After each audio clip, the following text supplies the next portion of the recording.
가지고요. 오늘 사도신경 12번째 시간을 강의하도록 하겠습니다. 오늘은 성도의 교제에 대해서 한번 살펴보고자 합니다. 제가 지금부터 방언을 좀 하겠습니다. 양해하시고 들어주시기 바랍니다. 나란 말씀이 등국에 달라 문자로 서로 삼합디 아니할세 이런 전차로 어린 백성이 이루고자 홀빼이셔도 마침내 제 뜻을 시럽하지 못할 놈이 아니라 내 이를 위하여 어여삐 여겨 28글자를 맹가노니 사람마다 헤어 수빈이겨 날로 숨에 편안케 할 따름이니라. 여러분, 이게 어디서 들어본 방언 아닌가요? 이게 뭔가요? 15세기의 발음으로 한 훈민정음 은혜입니다. 훈민정음. 우리 한글 창제가 되었을 때 세종대왕이 훈민정음을 만들고 나서 28글자를 만들고 그러고 나서 백성들에게 왜 만들었는지에 대한 서론을 이야기할 때 이것을 훈민정음 은혜라고 이야기합니다. 여러분, 훈민정음 28글자, 우리 가장 기본이 되는 글자의 순서죠. 기역, 니은, 디귿, 디귿. 그것을 가지고 전부 다 글자를 만듭니다. 여러분, 훈민정음이라는 말을 우리가 쓰죠. 훈민정음이 무슨 뜻일까요? 훈민이라는 것은 백성을 가르친다라는 뜻이고요. 정음이라는 말은요, 바른 소리, 기준이 되는 소리, 원리를 이루는 구성 글자, 그런 뜻이에요. 여러분, 기역, 니은, 디귿, 리을, 아야, 어여, 오요, 우요. 이거는 전부 다 뭐예요?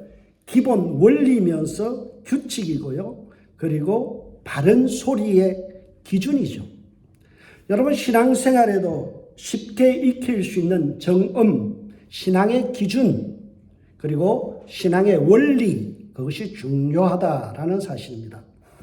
여러분, 음악을 우리가 공부하기 위해서는 도레미파솔라시도라는 기본 음을 익혀야 노래를 부를 수 있죠.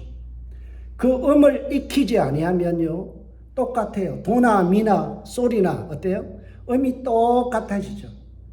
우리가 도레미파솔라시도의 이 음계를 터득하고 나면 노래를 부를 수 있는 거예요. 기준음이에요.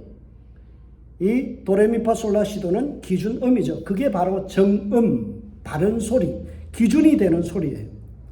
하나님은 이스라엘 백성들을 출애굽시키고 시내산에서 하나님의 정음, 바른 소리, 기준이 되는 것을 말씀하셨어요. 그게 뭔가요? 십계명이죠. 십계명을 보면 1계명부터 4계명까지는 하나님을 사랑하라 라는 내용이고요. 5계명부터 10계명까지는 이웃을 사랑하라 라는 내용입니다. 그래서 예수님께서 마가복음 10장에서도 십계명을 딱 축약시켜서 가장 큰 계명이 뭐냐고 했을 때 첫째는 하나님을 사랑하는 것이요, 둘째는 내 이웃을 내 몸과 같이 사랑하는 것이다. 이게 기독교의 정음 기준이에요. 여러분, 교회가 뭔가요? 하나님을 사랑하는 것, 또 이웃을 내 몸같이 사랑하는 것, 이것이 바로 기준이죠. 여러분, 우리가 그 기준음에 우리의 자신을 맞춰야 돼요. 그걸 영어로는 튜닝 그러죠. 기타 소리를 할 때 어떻게 돼요? 기타를 치기 위해서는 먼저 튜닝을 해요. 음에 도레미파솔라시도에 맞는 음을 튜닝을 하죠. 그래야 제대로 연주할 수 있는 거예요. 우리의 신앙이 성경적인 원리, 성경적 기준에다 내 자신을 맞추는 훈련을 해야 되죠. 그걸 우리는 영적인 튜닝이라고 이야기합니다. 종교개혁자들은요, 이것을 4가지 혹은 5가지의 기준점을 이야기했어요. 여러분, 서양에서는 도레미파솔라시도가 있는가 하면 한국에서 뭐가 있어요? 궁상각치우 5가지 음계가 있잖아요. 여러분, 기독교의 5가지 종교개혁자들이 이야기했던 5가지 원리 또는 원칙 또는 기준이 있어요. 그게 뭐예요? 오직 믿음으로 구원받는다. 오직 은혜로 구원받는다. 오직 그리스도 예수로만 구원받는다. 오직 성경만을 믿는다. 마지막으로 오직 예수 그리스도께 영광된 삶을 산다. 이게 성도의 5가지 기준이고 표준이에요. 이 기준음을 우리가 지키며 살아가야 되는 거죠. 성경을 벗어나서 우리가 신앙생활을 한다는 것은 이것은 올바른 신앙이 아닙니다. 그래서 우리는 항상 성경이 가르쳐주는 정확한 소리를 듣고 살아야 되죠. 저는 목사이기 때문에 어떤 것에 대해서 늘 연구하는 거면 교회가 어떻게 하면 더 성장하고 아름다워지고 성숙해질 수 있을까라는 것이 제 숙제입니다. 그래서 무조건 교회를 성장시키고 부흥시키고 숫자를 늘리는 게 중요한 게 아니라 성경이 이야기하는 원리대로 원칙대로 나가는 게 중요한 거예요. 그래서 제가 목사이기 때문에 성경을 찾아보면서 사도행전 9장 31절에서 성경적인 원리를 찾았어요. 정음을 찾았어요. 들어보세요. 그리하여 온 유대와 갈릴리와 사마리아 교회가 평안하여 든든히 서가고 주를 경외함과 성령의 위로로 진행하여 수가 더 많아졌더라. 여기에 보면 두 가지의 특징이 나오죠. 기준이 나와요. 교회가 평안하고 든든히 세워져가는 성숙과 더불어서 믿는 자의 수가 더 많아지는 수적인 증가가 일어나죠. 이 양적이고 질적인 이 성장과 성숙이 어떻게 가능했느냐 하면 크게 두 가지의 키워드가 있습니다. 첫째는 주를 경외함. 하나님을 경외하는 신앙이 있었고요. 또 하나는 뭔가 하면 성령의 위로라는 거예요. 여러분, 우리가 유심히 봐야 될 게 뭐예요? 주를 경외함이에요. 이거는 우리가 해야 될 몫이에요. 성도가 뭘 해야 된다고요? 하나님을 경외하는 신앙. 하나님을 두려워하는 신앙. 하나님 앞에 서 있다라는 그 심정으로 살아가는 매일마다 엄숙한 신앙의 어떤 순교자적 그리고는 순례자적인 삶이 있어야 돼요. 그런 삶을 통하여 교회는 성장하고 부흥하는 거예요. 두 번째는요. 우리가 할 일은 하나님을 경외하는 것이라면 우리의 노력만으로 되느냐? 그게 아니에요. 반대편에서 하나님의 일하심이 있죠. 그게 뭐라고요? 성령의 위로라고 해요. 성령이 우리를 위로해 주셔야 교회가 부흥하고 성장하는 거예요. 여러분, 성령의 위로라는 말을 우리가 잘 이해하지 못할 때가 있어요. 많은 사람은 위로 그러니까 뭔가 격려하고 따뜻하게 한다 이런 뜻 같지만 파라클레토스라는 이 말의 뜻은 재촉하다, 동기부여를 하다, 푸시하다 이런 뜻이에요. 그래서 성령의 감동이라는 이것을 영어에서 보면 프롬프트라는 단어를 썼어요. 자극하다, 부추기다 그런 뜻이에요. 성령이 우리를 계속해서 푸시해야, 성령이 우리를 자극해야, 성령이 우리를 간청하고 우리로 하여금 계속해서 우리를 밀고 나가 주셔야만 우리 교회가 어때요? 성장하고 부흥하는 거예요. 그러면 어떤 부분을 성령이 자극할까요? 성도들의 마음에 어떤 자극을 줘야 될까요? 그것은 회복입니다. 회복. 성도의 마음이 회복되어지고 삶이 회복되어지고 우리 교회가 회복되어지는 거예요. 가장 먼저 성령님께서 깨어진 관계를 회복하십니다. 성령 사건이 사도행전 2장에 나오는데요. 거기에 보면 오순절 성령님께서 임재하자 무엇부터 일어났어요? 관계의 회복이 일어났어요. 갑자기 성령 받은 사람들이 16개국의 나라의 말로 방언하기 시작합니다. 사람들이 이 놀라운 현상을 보면서 사람들이 모이기 시작하고 거기에 회심한 사람들이 한 3,000명 되었다 그래요. 여러분, 예수님께서 성천하신 지 불과 50일 만에 이런 큰 교회가 되었어요. 그리고 나서 한 일이 뭡니까? 관계의 회복과 강화가 일어났어요. 그러면 그들이 사도의 가르침을 받아 오늘 본문에 보면 서로 교제하며 오늘의 주제가 되는 성도의 교제가 일어났다는 거예요. 떡을 떼며 오로지 기도하기를 힘쓰니라. 성령 하나님은 우리가 하나의 공동체 안에서 서로의 사귐이 깊어질 수 있도록 자극하셨어요. 에베소서 2장 22절에 보면 바울은 이렇게 말씀합니다. 성령 안에서 하나님의 거하실 처소가 되기 위하여 예수 안에서 함께 지어져 가느니라. 함께 지어져 가느니라. 여러분, 신앙은 싱글이 아니에요. 신앙은 혼자 하는 거 아니에요. 나 혼자서 인터넷 보면서 예배 드린다. 이거는 맞지 않은 거예요. 왜 그럴까요? 성경은 항상 공동체, 함께함, 이것을 강조하고 있어요. 함께 지어져 간다는 말은 함께 교제한다라는 말이에요. 서로가의 사귐이 깊어진다는 거죠. 관계가 회복되어지고 더 끈끈해지고 더 친밀감이 강해지는 것, 이거 없이 교회됨을 말할 수 없다는 거예요. 여러분, 교회는 함께 지어져 가는 곳입니다.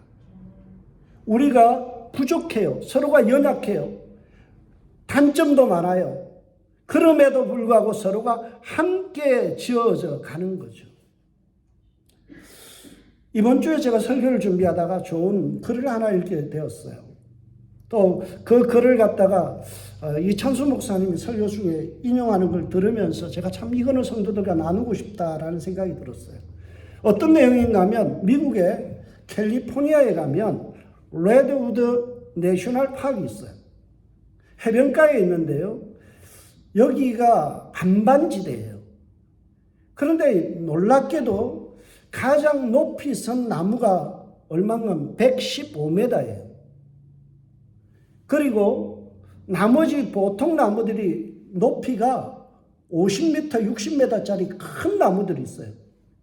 근데 집안이 전부 다 안반이기 때문에 흙이 별로 없어요.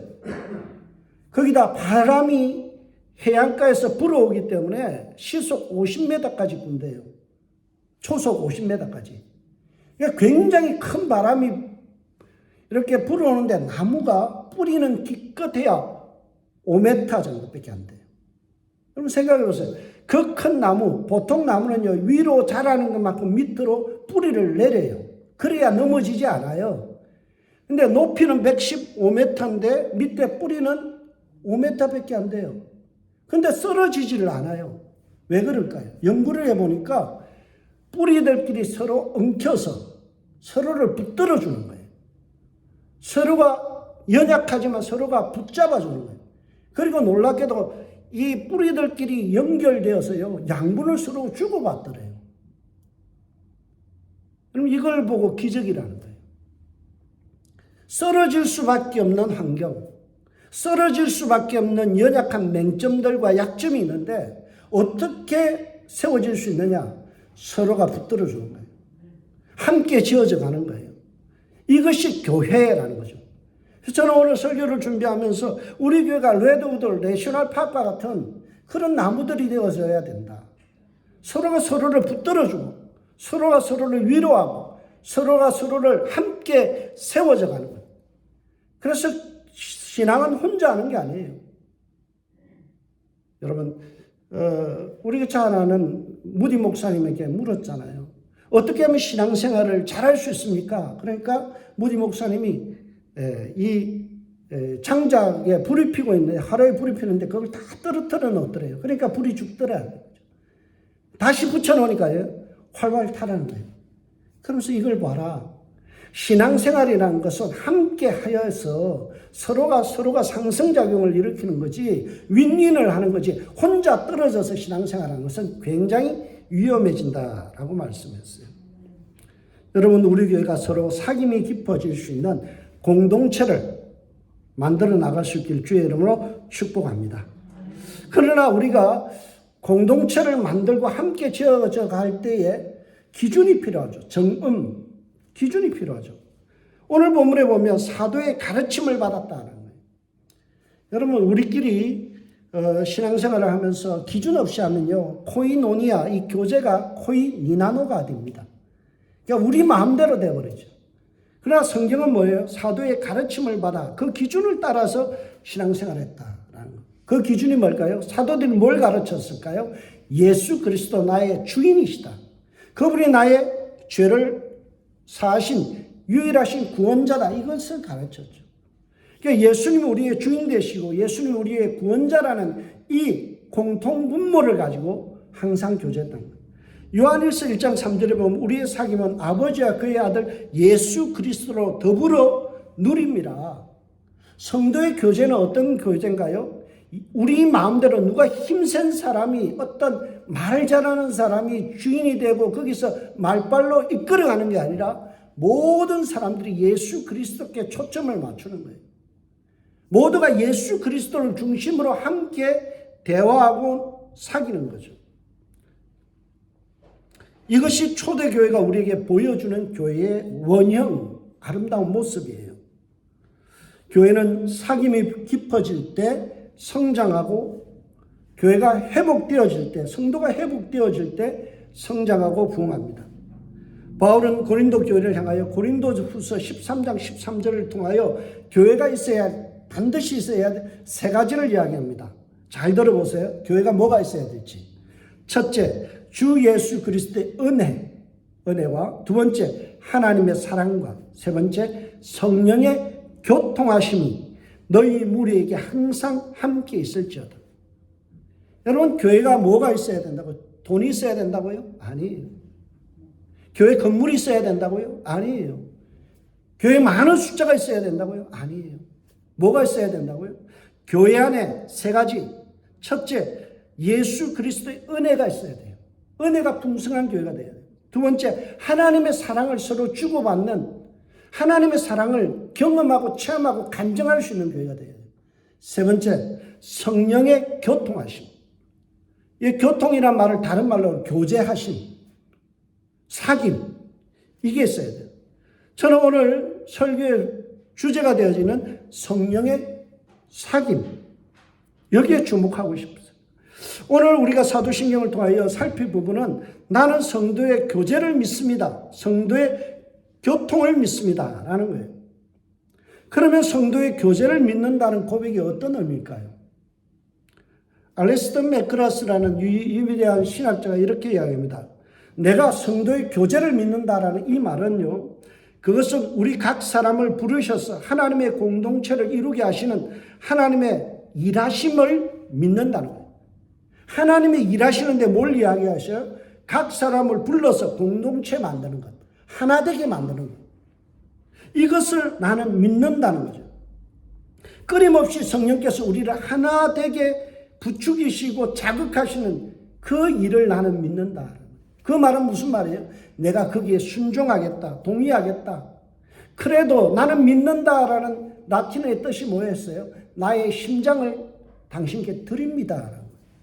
우리 성도의 심장은 어디에 드려져야 될까요? 내가 성령께서 나로 하여금 하나 되게 하고 용납하게 하고 서로를 한 지체로서 한 가족으로서 받아들이는 일에 우리가 서로가 헌신한다는 거죠. 이게 성도의 교제를 믿는다라는 의미예요. 여러분, 성경은 우리에게 이렇게 말씀하죠. 성령의 하나 되게 하신 것을 힘써 지키라. 성령의 하나 되게 하신 이것을 힘써 지키는 게 뭐라고요? 교회, 그리고 성도가 할 일이라는 거죠. 여러분, 저 사람 나 마음에 안 들어요. 이거는 용납될 수 없는 말이에요. 여러분, 예수님께서 내가 뭐가 이뻐서 나를 용납하셨나요? 죄인임에도 불구하고 아직 우리가 죄인 되었을 때 그리스도께서 우리를 사랑하심으로 하나님께서 우리에 대한 자기의 사랑을 확정하셨느니라. 우리는 부족하고 우리는 죄인임에도 불구하고 하나님은 우리를 사랑하셨어요. 그런 사랑을 받은 우리가 남을 미워할 권리가 없어요. 남을 정죄하고 밀어낼 자격이 없어요. 우리에게는 있는 의무가 뭐예요? 누구든지 환영하는 거예요. 웰컴, 환대하는 거죠. 구약 성경에서 가장 중요한 유대인들의 하나의 가치가 있다는 웰컴이에요. 환대. 하스피탈리티라는 이 환대의 문화예요. 여러분, 성경에 보세요. 아브라함이 장막문에 앉아있다가 어때요? 지나가는 사람이 있으니까 어때요? 모셔다 드려서 그리고 맛있는 음식을 준비하고 송아지를 잡고 하죠. 성경은 뭐라고요? 부지죽의 천사를 대접했다.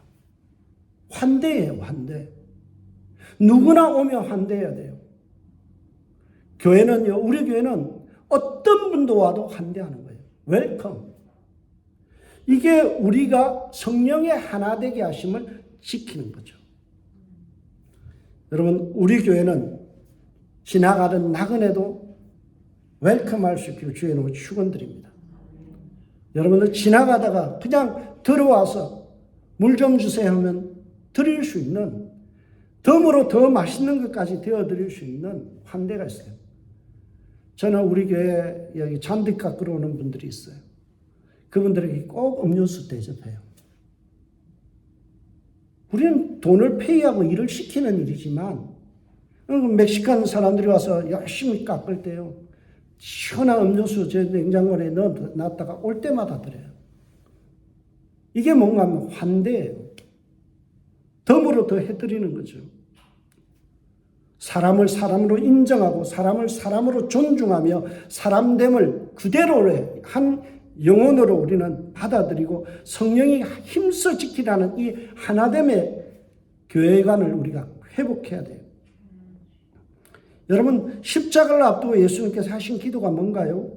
요한복음 17장 11절을 보면 이런 기도를 하세요. 주님이 십자가 지기 전에 이런 중요한 기도를, 나는 아버지께로 가옵나니 거룩하신 아버지여, 내게 주신 아버지의 이름으로 그들을 보존하사 우리와 같이 그들도 하나 되게 하옵소서. 우리와 같이 그들도 하나 되게 하옵소서. 우리와 같이라는 말은 뭐예요? 성부, 성자, 성령 하나님께서 서로 사랑 안에서 교제하며 하나 된 것과 같이 모든 성도들이 어떻게 되라고요? 사랑 안에서 하나 되는 것. 그것을 예수님이 십자가 지기 전에 기도하신 내용이에요. 여러분, 우리 교회가 오늘날 그 기도에 부응해야 돼요. 그 기도를 이루어 드려야 돼요. 한 마음 한 뜻, 그리고 서로 사랑 안에서 공동체를 이루며 주의 뜻을 실천해야 돼요. 주님이 우리에게 부탁하신 게 뭐예요? 하나님, 성부, 성자, 성령 하나님이 하나 된 것 같이 서로가 사랑 안에서 교제인 것처럼 교회도 그런 교제가 일어나야 된다는 거죠. 오늘 본문에 있는 이 성도의 교제라는 말을 Fellowship of the Holy Spirit이라고 되어 있어요. 성령의 사귐 또는 교제라고 되죠. 이 말의 뜻은요, 교통교제라는 말이 어떤 뜻인가 하면 마치 나무 가지가 나무 원둥치에 붙어 있는 것, 마치 접벌 붙여서 하나가 되어버린 것, 이걸 갖다가 펠로십이라는 단어를 써요. 그러니까 교회가 펠로십이라는 것은 교회의 사귐 또는 친교한다, 이걸 밥 먹는다라는 의미를 넘어서 뭐예요? 당신과 나의 인생이 서로가 연결된다는 거예요. 접붙임을 당한다. 저는 어렸을 때 저희 집이 조경 사업을 했어요. 그래서 수많은 접을 붙여봤어요. 특히 그 유자나무 있죠. 그걸 많이 했어요. 유자나무를 하려면 탱자 뿌리에다가요, 거기다가 칼집을 내서 거기다 박아서 이렇게 메어놔요. 그럼 그게 시간이 지나면 딱 붙어버려요. 이게 접붙임이에요. 성도의 교제란 말의 뜻이 뭔가 하면 밥 먹는다는 의미가 아니에요. 성도가 우리 만나서 인사한다는 정도가 아니에요. 당신의 인생이 내 안에 들어온다는 거예요. 내 인생이 당신 안으로 흘러 들어간다는 거예요. 이게 성도의 교제예요. 여러분, 오늘날 교회가 그런 교제가 있나요? 오늘날 교회가 잃어버린 게 이거예요. 오늘날 교회가 나의 삶이 당신들에게 오픈되어지고 당신들의 삶이 내 삶에 스며들어오고 서로가 영양분을 주고받는 거예요.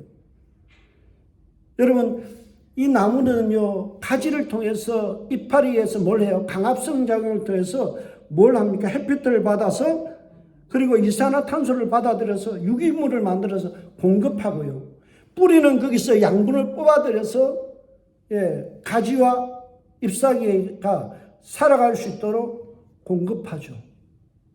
이게 서로 유기적인 관계예요. 교회는 유기적인 관계예요. 조직이 아닙니다. 교회는 자꾸만 어떤 조직화되어지는 게 문제예요.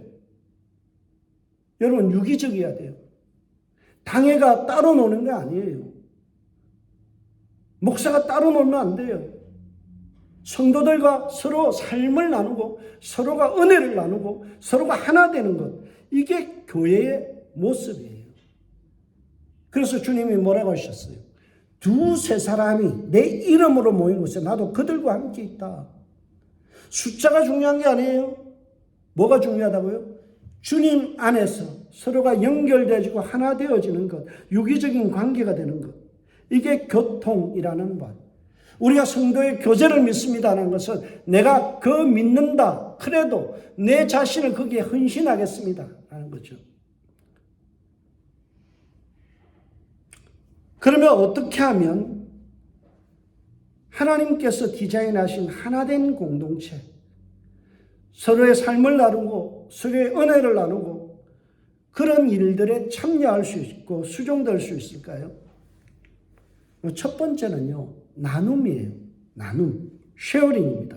성도가 서로 교통한다라는 말을, 이 성도가 서로의 교통하는 것을 믿는다라는 이 내용이, 오늘 사도신경의 내용이 원어로 보면 라틴어로 커뮤니온 상투룸이라고 표현했어요.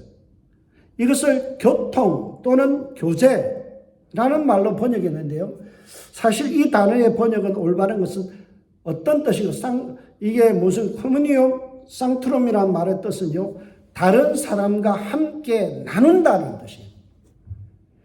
여러분, 성도의 교제의 시간에 밥만 먹고 앉아있으면 그 교제 아닙니다. 나눔이 없이는 교제가 아니에요. 여러분, 기본적으로 이 교제라는 말은요, 내 삶을 오픈하고 서로를 삶을 나눈다는 거예요. 그래서 이 단어가, 교제라는 단어를 그리스의 헬라어에서는요, 이것을 코이노니아라고 했는데 히브리서 13장 16절에 쓰였는데 잘 번역됐어요. 어떻게 번역했는가 하면, 오직 선을 행함과 서로 나누어 주기를 잊지 말라. 나누어 주기를 잊지 말라. 하나님은 이 같은 제사를 기뻐하시느니라. 하나님이 이 같은 예배를 기뻐하시는데 어떤 걸 기뻐한다고요? 성도가 서로 나누는 것. 성령이 주도하시는 교회는 어떤 교회예요? 서로의 삶을 나누는 거예요. 제가 좋아하는 표현 중에요, 콩 반쪽이라도 나누어 먹는다. 콩 반쪽이라도 나누어 먹는다. 저는 우리 교회가 좀 이런 부분들이 참 감사해요. 성도님들이 집에서 맛있는 거 있으면요, 이렇게 반찬 담아와요. 목사님, 이거 좀 들어보세요. 이게 뭐예요? 또 맛있는 거면 성도님 이거 좀 드셔보세요. 서로 나눠요. 이게 뭔가 하면 기본적으로 나눔이에요. 나눔. 사도행전 6장에 보면 예루살렘 교회 안에서 서로 분쟁이 일어났는데, 그게 보면 분쟁만 볼 게 아니에요. 뭐 때문에 분쟁이 일어났어요? 과부들을 서로 공개하는 일, 섬기는 일 때문에 분쟁이 일어났지만, 기본적으로 초대교회가, 교회가 생성된 지 얼마도 안 됐는데 뭘 하고 있었다고요? 예, 가난하고 힘든 과부들을 섬겼다는 거예요. 교회 물질을 가지고 뭐 한다고요? 성도들 서로가 나눴다는 거죠. 돌봄이라는 거예요. 예수님의 동생 야고보가 야고보서를 통하여 우리에게 하는 참된 신앙을 이렇게 정의합니다. 하나님 앞에서 정결하고 더러움이 없는 경건은 곧 고아와 과부를 환난 중에 돌아보고 자기를 세속에 물들이지 않는 것이다. 여러분, 신앙이 뭐라고요? 경건, 거룩이 뭐라고요? 돌아보는 거예요. 돌아보는 거예요. 나누는 거예요. 돌봄을 하는 거예요. 이게 신앙이에요. 오늘날 가장 교회가 취약한 부분이 나눔이에요. 서로의 삶을 나누고 물질을 나누는 거죠. 왜 안 될까요? 사랑이 없기 때문에 그래요. 제가 그런 걸 많이 느낍니다. 사랑하는 마음이 있으면요, 물질은 따라가요. 사랑하지 않으면 물질에 쓰는 게 아까워요. 그렇죠. 제가 제 자식이요, 제 크레딧 카드로 뭘 살 때가 있어요. 말 안 해요. 샀어요. 근데 그냥 넘어가요. 왜 그럴까요? 사랑하니까. 익스큐즈가 되는 거죠. 그런데 제가 운전하다가 길가에 홈리스 피플이 돈을 달라고 하면요, 길거리에 1불에서 5불 사이에 있는 돈 주고 그냥 가요. 왜 그럴까요? 내 사랑이 우리 자식을 사랑하는 만큼 가지 않기 때문이죠. 여러분, 나눈다는 것은 내 마음이 있고 없고의 차이죠. 내가 사랑하는 사람, 내가 존중하는 사람, 내가 정말 귀하게 여기는 사람에게요, 물질을 드리고 그리고 내가 어떤 선물을 하는 것이 기쁨이에요. 근데 내가 별로 안 좋아하는 사람에게는 뭐 하나 나눠주는 것도 어때요? 인색해지는 거예요. 문제는 뭔가 하면 내 안에 사랑이에요. 내 안에 사랑이죠. 사랑이 있는 곳에는 물질이 흘러갑니다.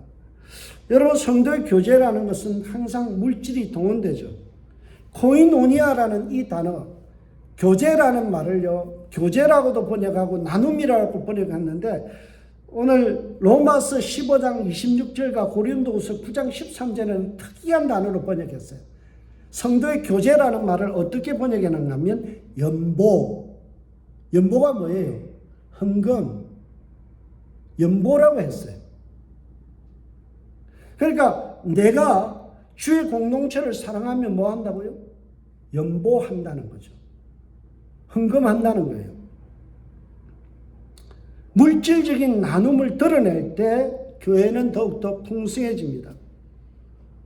제가 간혹 보면은 눈치를 챌 때가 있어요. 어떤 우리 교회 성도님들 보면 몰래 이렇게 집어주는 문화들이 있더라고요. 어렵고 힘든 형제나 또 지체들 보면 몰래 봉투를 전해줘요.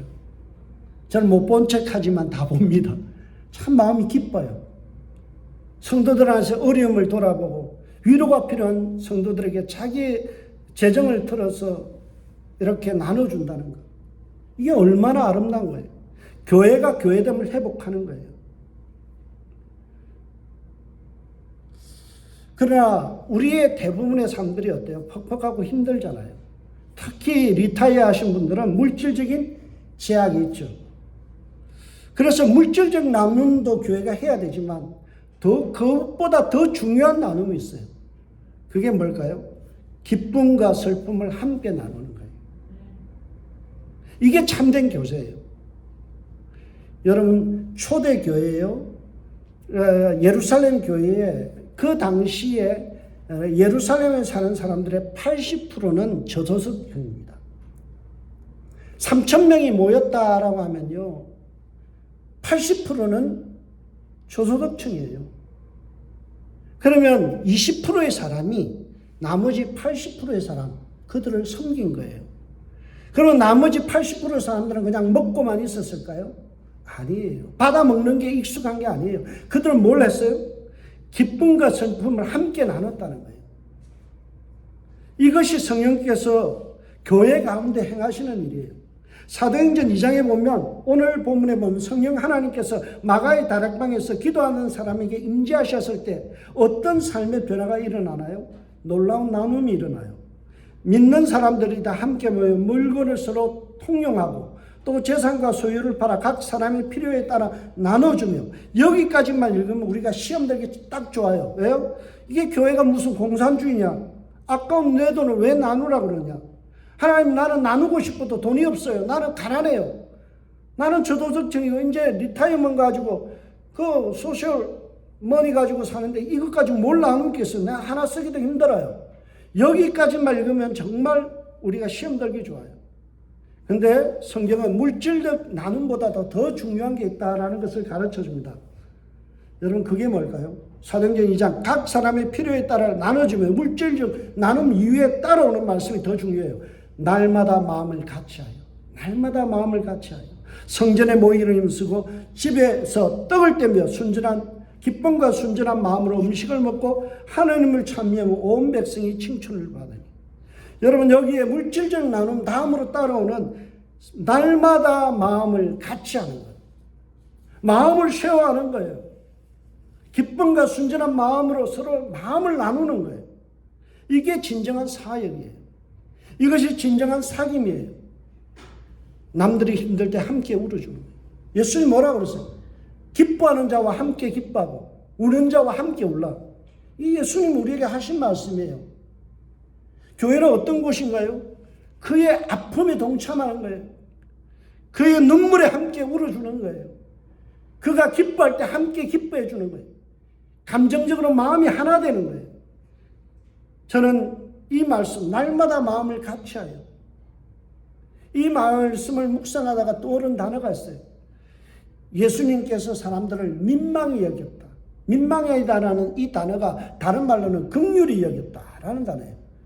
긍휼이라는 이 단어가요, 예수님께서 긍휼히 여겼다라는 이 단어가 헬라어로 보면 어떤 뜻이냐면 내장이 끊어지는 아픔을 느꼈다. 저는 우리 교단에 존경하는 박일천 목사님이라고 계세요. 이제 돌아가셨는데요. 몇 년 전에 돌아가셨는데 이분이 템플 대학에서 철학 교수를 하시고 목회를 짧은 기간에 뉴욕 선결교회에서 한빛교회에서 하셨어요. 그분이 목회를 그만두셨어요. 왜 그만두셨냐면 이분이 고백이 그거예요.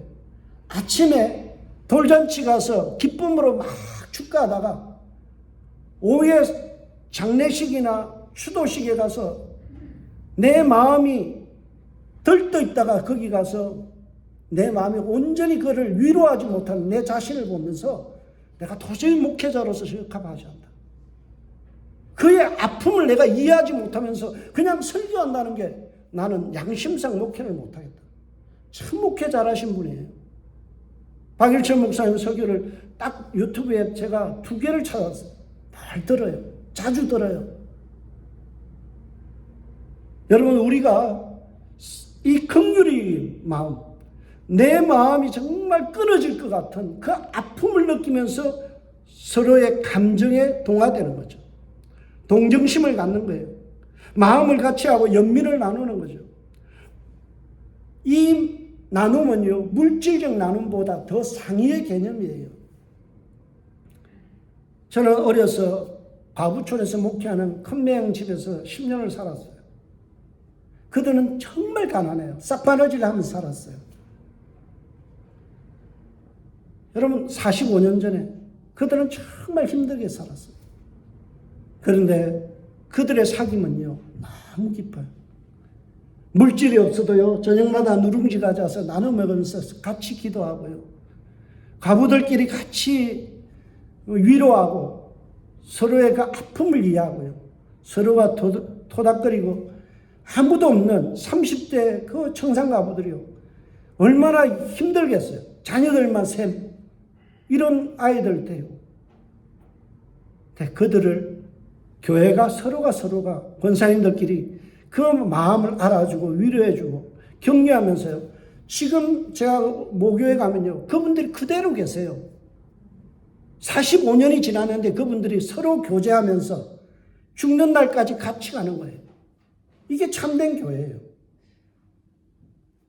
여러분, 오늘날 교회가 잃어버린 것은 서로의 아픔에 공유하며 함께하는 긍휼의 사역입니다.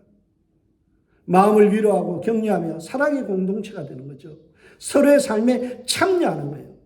그래서 코이노니아라는 이 단어를 또 다르게 번역하면요. 고린도전서 10장 16절과 고린도후서 8장 4절에는 participate in 해서 뭐라면 참여하다.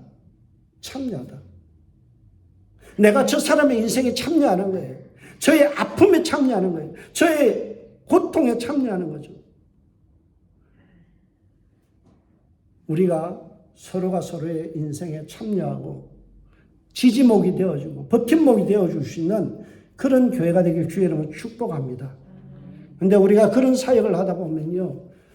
한 가지 좀 조심해야 될 건 뭔가 하면 우월감입니다. 내가 누군가를 돕고 나서 내가 뭔가 저 사람보다는 높다라는 생각, 우월하다라는 생각, 이걸 조심해야 돼요. 왜 그런가 하면 내가 누구를 돕고 연민한다는 것은 내 감정이 아니에요.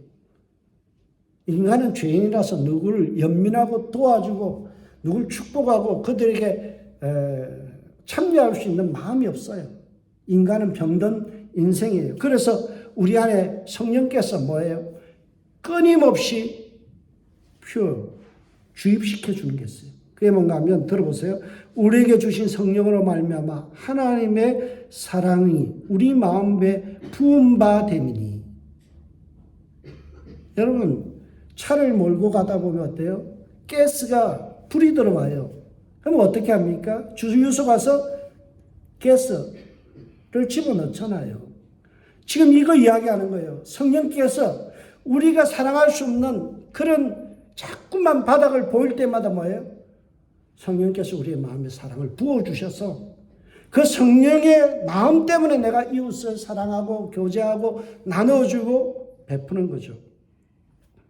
그래서 우리가 자랑할 것이 없어요. 내가 우월감을 가져서는 안 돼요.